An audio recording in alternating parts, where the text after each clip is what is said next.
Very welcome out to the kitchen here. Now, we all know that good food can benefit our health, but Dale Pinnock joins us now with his new book, and there was some great recipes in here. And Dale, we were just saying it can be tasty as well, even though they're healthy. Exactly. Everyone assumes that healthy foods can be like, really drab and boring and dull. Not true. It can be wonderful. Well, good morning to you.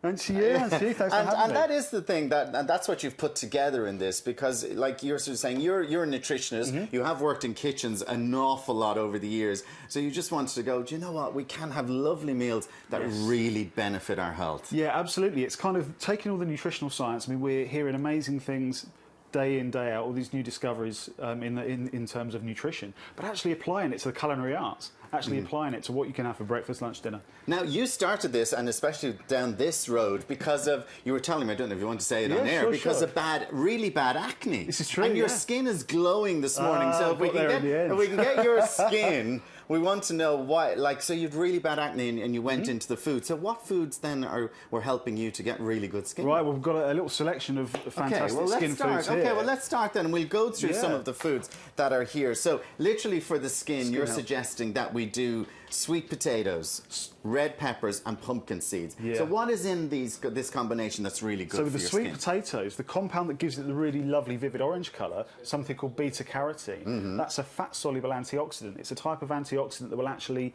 move out and accumulate in the skin and can protect lots of structures in the skin from damage and also soothe inflammation a little bit.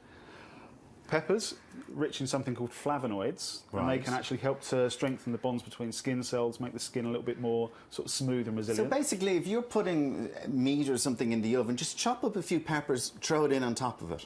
Yeah, absolutely. Roast them, or obviously have them in salads, soups. And the thing about sweet potatoes, what I do with them is I literally do just put them in the oven all the time, and they're gorgeous. It's so easy. You peel it literally just in the oven, and they are gorgeous. They really are. There's wedges as well. Yeah. Now the pumpkin seeds. Pumpkin seeds, very rich in zinc, and zinc is used by the sebaceous glands, the oil-producing glands in the skin. If the skin's too oily, sufficient zinc can actually ramp oil production down a bit.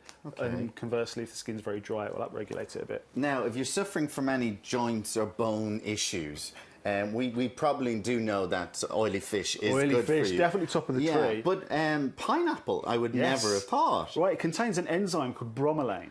Okay, very powerful anti-inflammatory enzyme. And most of it's actually found in this tough inner core, the bit that most people throw away.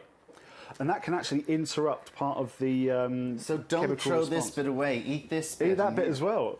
Is that not a bit well, nasty? No, it's a little bit harder. It's a little bit harder. It's not as nice, but it's no harder than the texture of an apple. Okay. I mean, it's not that bad. It's not like rock hard. And the oily fish, we know that oily fish. The oils. The oils are actually the metabolic building blocks for our body's own natural inbuilt anti-inflammatories, so it can really take down swelling and inflammation. Okay, now to protect our immune system, you have shiitake mushrooms, garlic, and we also have some prawns here. So with the shiitake, they contain a very special kind of sugar called polysaccharides that have actually been shown in over 40 years of research in the US and Asia can elevate white blood cell count a little bit, can actually cause our body to ramp up production of certain strains of white blood cell. Garlic, I mean, the actual volatile oils in there, the things that kind of linger on your breath for hours and hours when you've been eating it, that's key to the activity there. They can only be removed via that route. We can only remove them by breathing them out. As we breathe them out and they move through the respiratory tract, they can pick off certain bugs and viruses that are stuck to the mucous membranes. But some people swear by garlic, don't they? Absolutely. It's literally, if you want to stop your colds and flus, get the garlic into you. Completely. And the prawns? Again, very rich in zinc. Zinc is also used by our white blood cells to regulate the way in which they respond to different stimuli, so real key for shifting infection. Okay, now moving on to our metabolic system. Now, this is what you sort of an idea of a meal you should have. So it's like some rice, some fish, and we also have here some what's this? That's like pak choy. Pak choy, So think about things like blood sugar management issues. I mean, huge amounts of evidence with type 2 diabetes, for example, that dietary management is a massively important part of the therapeutic picture. And it's more to do with meal composition, okay? So we've got a good quality complex carbohydrate in the brown rice. Which is the brown rice. Slow release carbohydrate. Good quality lean proteins, which again will further slow down the release of the sugar, so reduce the glycemic impact of the meal, and then the fibre-dense vegetables will do likewise. When you compose your meals like that, you're basically constantly drip-feeding your blood sugar. and you can actually improve things like insulin sensitivity over time. Wow, okay. Now, your heart and circulation, so we are sticking with the garlic and the fatty fish, Yeah, or for the oily different fish reasons, also, yeah. So with garlic, it contains a compound called aoine, which has been shown to actually reduce the activity of something called platelet aggregation factor. It works as a blood thinner, basically, so a lot of people use it prophylactically for things like heart attacks. Omega-3 fatty acids, massive improvement in LDL to HDL ratios when you're getting in omega-3 fatty acids. And then with the red onions, that purple colour pigment, given by a group of compounds called flavonoids, actually help to protect the inner lining of our blood vessels from damage. And then for digestive system, I would have never thought, like your digestive system, you're going to start talking about eating onions. It would be the one thing that would repeat on you and really affect your digestive system. The yogurt, maybe, plain yogurt, Some people can be sensitive to onions. Yeah. But onions, garlic, leeks, they contain something called inulin, which is a very powerful prebiotic.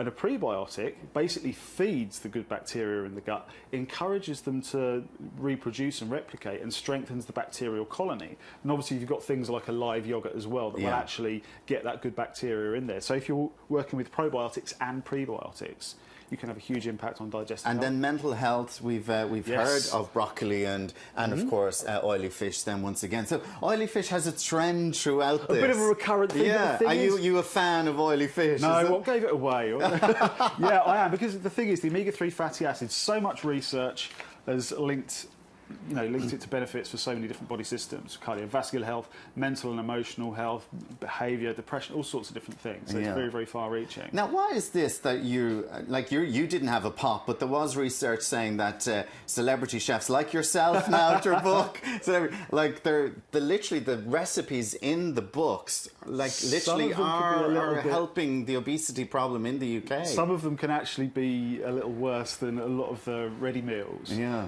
Like I say, it's not having is that because literally you're piling in butter and different things, the sugar like, and the refined carbohydrates and things like that? But at the same time, you can eat amazingly decadent food. You can get really, really fancy with what you're eating and do all the chefy stuff without actually, being of detriment to your health. So some of them is really decadent stuff in here as well, is there? Yes, there's mint chocolate no cheesecake, so it's made with an avocado-based filling instead of the cream and the butter. Cheating chocolate orange delight. Hey, that's all good. There we go. We're loving. See, we're liking this one. Cakes, all sorts. Tummy tea.